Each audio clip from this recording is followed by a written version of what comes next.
Good morning, everyone. Hi, I'm Jay Wolf. I'm delighted to speak with you today about personal branding in the age of social media. So today, social media platforms dominate our daily lives, and it's essential that we understand what we can do to build a powerful personal brand. Today, we're going to look at what personal branding is, what its benefits are, how it works, and work with some tips. So I am a brand strategist with about 30 years of experience working with clients such as Shell and British Land in roles with creative agencies such as Storm Brands, Addison Group, Impero, Evolving Ways, and a few others. Now, what is personal branding? What does it mean? Well, personal branding is how you shape your identity to present yourself and your expertise in an exceptional and in a compelling way. So it involves getting others to perceive you and your expertise, to value you for what you bring to the table. And of course, as Jess says, it's what people say about you when you're not there. You want to be the talk of the town everywhere you are. We do it to distinguish ourselves and to make ourselves stand out. So looking at our examples here, would you have the credibility to go to these people for medtech? Do they have the trust? Do they build the belief or the value with you to say, this is a brand I really want to work with? Do they even come up on your radar? And the answer is probably no. But it's early days yet. There's no reason why they couldn't become so. Let's look at how this actually works in real life. And I'm going to take you outside of the tech world for just a moment to give you an example. Here we've got, in the music industry, several people, for example, who have made great careers and built personal brands that are very strong. Her and Summer Walker, for example, became two of the most influential singers of 2022, and Ed Sheeran has built a great reputation for being open to any audience of any size and being a really nice guy. That doesn't happen overnight. It takes a lot of time and it uses a lot of different tools that we're going to look at later on. But essentially, it's about building an online presence. And with the likes of the acting industry down here, we have Idris Elba and Daniel Craig, and they're there because they're examples of how people have avoided being typecast, set into stone as this is the one thing I do and I don't do anything else. So they're available to work in drama, action, films, and comedy roles. It doesn't affect their personal branding. In fact, it elevates it. It doesn't affect their reputation in the market. It elevates it and makes them more saleable. So it gives them fluidity. Personal branding gives you fluidity to move around to different markets and attract more and more business. Let's have a look at some of the key benefits here. So what we want to do is be able to stand out from the crowd and be able to open doors and create new business, more business into your company, more business into your personal career, and to help you elevate your personal career. So Elon Musk here, for example, obvious example, is someone who can draw investment into companies simply by showing an interest and posting that on his social media platforms. So, for example, what he did with Bitcoin, invested in Bitcoin, so he would be taking Bitcoin payments into vehicles for Tesla, and the value of investment into Bitcoin just drove itself. It went up to something like $60,000 plus per Bitcoin, only to drop again when he pulled out and changed direction. So the influence that a personal brand can carry a lot of influence within the business itself. And similarly, we have Sheryl Sandberg. She's not just the CEO of a social media company. She's also a champion of diversity and a self-made author.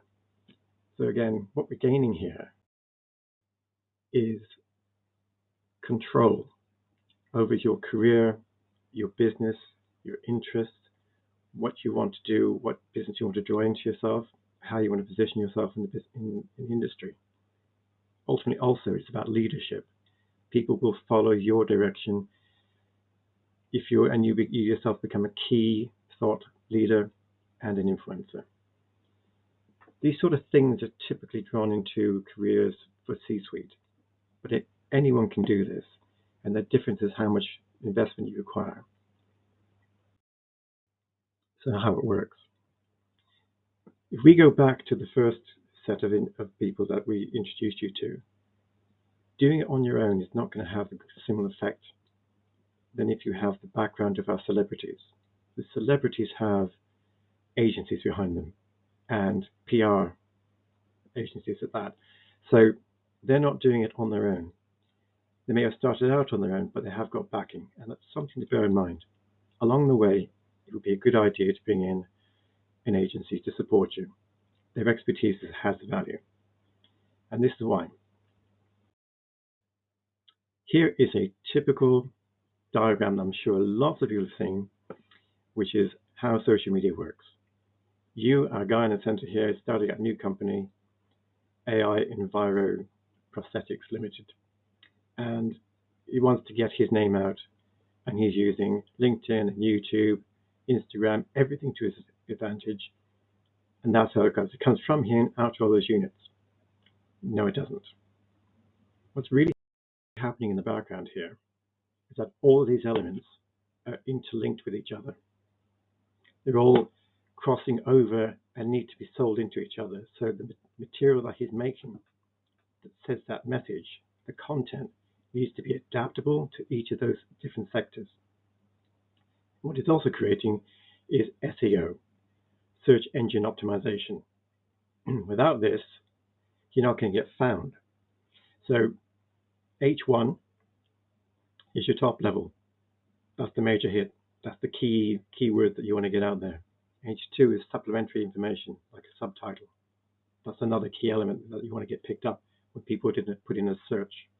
And S3, general text, everything you say being picked up, put through, falling into the questionnaire process of a search engine when they look for, in our case, medtech, innovative medtech, that sort of thing. Each one of these SEO elements in this type of model is a lottery ticket. So a lottery ticket has fixed odds. Each ticket will have a 15 million to 1 chance of winning. Having lots of tickets doesn't make a difference. Each one of those has the same 1 to 1, 15 million to 1 chance of being picked up. So collectively, it's not adding value to that personal brand. What we need to do instead is have a plan and take control and do it in a different manner. So if we do it and look at it as a more linear process, if we focus our attention on a core element of how we're going to communicate to our audience, then we might focus on a social media tool like LinkedIn. And here is our first level of SEO. But unlike the previous model, we're able to generate several layers of H2. So more, what these are raffle tickets. So instead of being a 15 million to 1 chance, we have a raffle which says every number of tickets I purchase or gain increases the likeliness that I am going to be seen and I win a prize. In other words, a contract. So by putting our content here in a controlled manner, which we'll look at in a moment, and sending it out and back, always a two-way process here, to each of the chosen elements that we want to be promoting ourselves through, we have more generation of H1 SEOs, H2s, and H3s.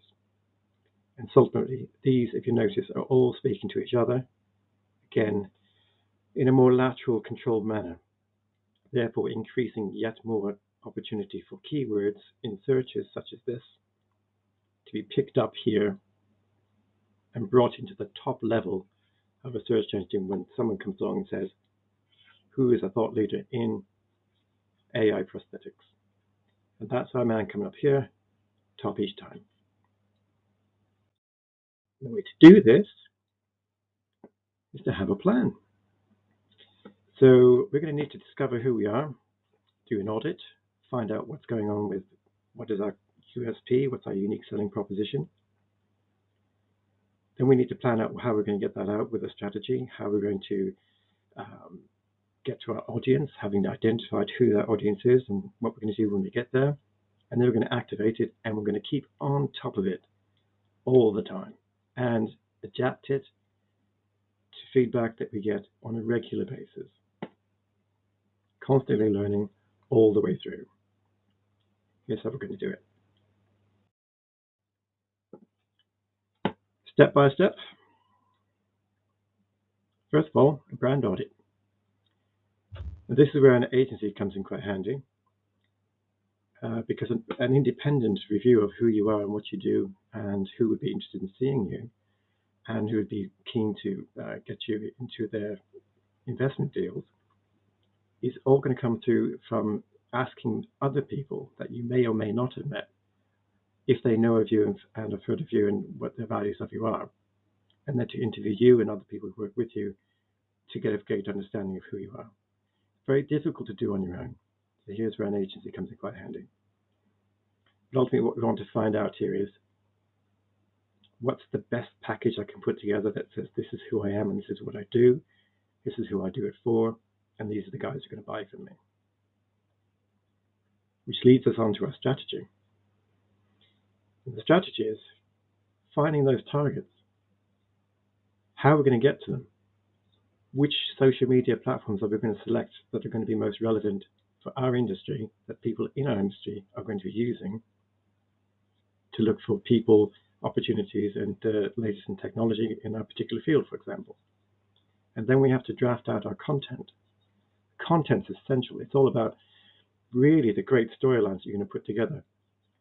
And it's not something you just do ad hoc. You've got to really work at it up front so that the main context is there and you can break it down into smaller snippets to fit those earlier models we showed you. So your largest storyline might be in a YouTube film, for example, which might be going for like 20, 25 minutes explaining everything about your product line and what you can do. But then if you're going to cut that down to put it into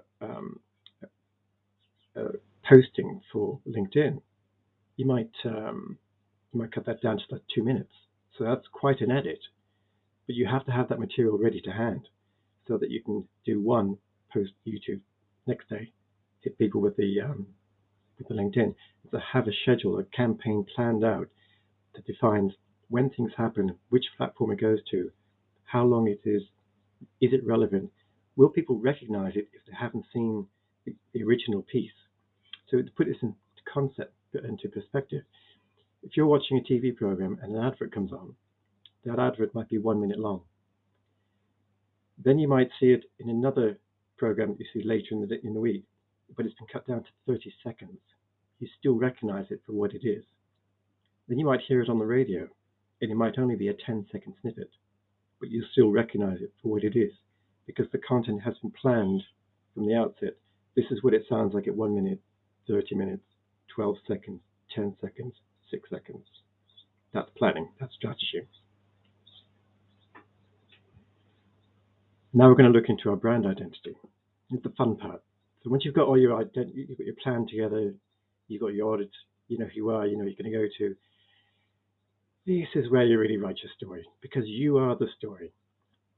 Going back to our earlier examples of the film industry, if you want a film franchise, your sequels need to be relatable to your audience, they need to be authentic in their narrative, and therefore that's going to win you sequels. Lots more business and repeat business. So this is where you make yourself really relevant to your industry. So typically with a company, people might say, I've got a logo. Logo doesn't mean a thing. It's everything you do. It's what you do, what you say, how you say it, where you say it, who you say it to. So here you're selecting which platforms, again, are the best ones to get out to, and how you're going to come across. What's your tone of voice? What is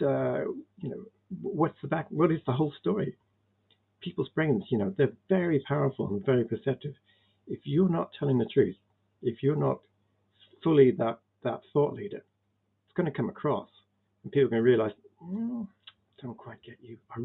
They've got to have you. There can be no doubt. So make your story bulletproof and make it believable, and make sure that people follow you for who you are. And you may have noticed here there's a couple of timelines above. See how long this is taking. This is just a guide. Realistically, you could double that for each of these. The audit could easily take a month, depends on how much time how many people you need to go out to. Brand strategy could well take 2 to 4 weeks, and identity can take up to maybe add another 4 to 6 weeks for that. It's about getting it right. And then we go out to public. Then you launch it. And this is like at least a 3-month program where you have to have that material all ready to go out in that full campaign that gets you out there doing that digital footwork. This is where you're running your webinars. This is where you're running podcasts, getting interviews. You've already booked them in advance. So you've got to have that in your strategy. Have you booked people to see? Have you got people to interview yourself? Have you thought to set up a personal website where you can control who's getting being interviewed and what the subject matter is? All comes in time. You'll have to have your articles ready for posting on the various different platforms that you've got, and your recordings ready for your YouTube placements and placing flaps into LinkedIn. And then, here we go, for the rest of the year, beyond the rest of the year, is that ongoing support. Again, this is where you might think an agency might come in useful, because to be constantly posting on a regular basis, I think, ultimately you need to be like 2 to 3 times a week at least on many different platforms to get a regular feed through. Some will put in content every day just to make sure that they're seen, that they have a regular audience participation. And certainly if you're getting interviews and getting recognized within your industry and leading outside the industry, you want people to see those videos. So you need to be on top of it all the time.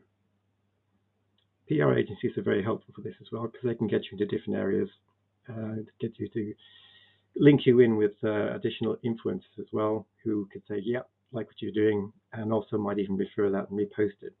Repostings on early platforms are really good proof points to say that you have developed a very strong personal brand, because people are interested in what you said and they want other people to have heard it too. Here, we're going to take an example. Say hello to Flavia Tongang. She's the CEO of 3 Colors Rule. And you may notice here that she's managed to pick up already 22,000 followers in just a few years of building her personal brand. And she's positioned herself as an entrepreneur, author, international key speaker. She's very much into the tech industry. And the key offer here is in diversity marketing and personal branding at CEO C-suite level. So clear market, clear audience, clear subject matter, identity, very much who she is, high energy, definitely high energy, very much relatable, and always got a smile on her face. I can promise you that. And the campaigning is daily, 3, 4, 5 times every day. There is time placed out to put out something on 1 or 2 different types of media. So this is a constant approach to personal branding, where interviews are set, podcasts are read, interviews are done, invited, public speaking, keynote speaking, all of these things are done regularly, 6, 7 days a week sometimes. And that's the energy and the process that goes through in some personal brandings. And it's always to remain active. The key thing here to remember is that this is a lifestyle choice. Once you've gone out there with a personal brand and you want to start building it, you cannot switch off. It's got to be a consistent, constant feed into that marketplace. Because if you dip down for a moment, the people who've invested their time in you may think you've stopped considering them. They actually will think you're speaking to them rather. And that link has to remain constant. So you're actually extending not just to an audience, but extending to a personal family, if you like.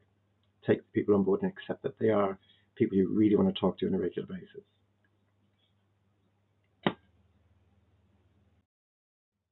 Just a few last tips. Don't try to do it on your own. If you can, that's great. Starting out, ultimately fantastic. But always in the back of your mind, you need to be asking yourself, At what time do I make this really professional and get an agency behind me and perhaps even some PR people as well? Because with a team working with you, it's much easier to control and manage all that content that you're going to be building up and find the time to actually make that content whilst doing your day job. Don't forget you've got one of those too. Also, don't be shy. Asking for testimonials is a really good way to build up your personal brand, because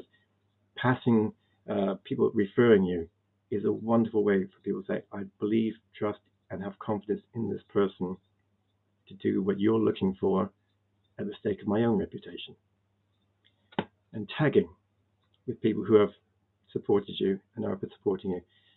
Get partners, because again, not doing it on your own. Other influencers can help pass your material that they like and forward and repost it into their audiences. So in this way, you can grow your presence exponentially. And altogether, that will help you to build a personal brand that people will see on a regular basis and build that trust and confidence that defines you for who you are, what you do, and where you do it, and who you do it for. So all the best to you. Have a great time building up your identities and get out there and start selling. Thank you. Thank you very much. And goodbye.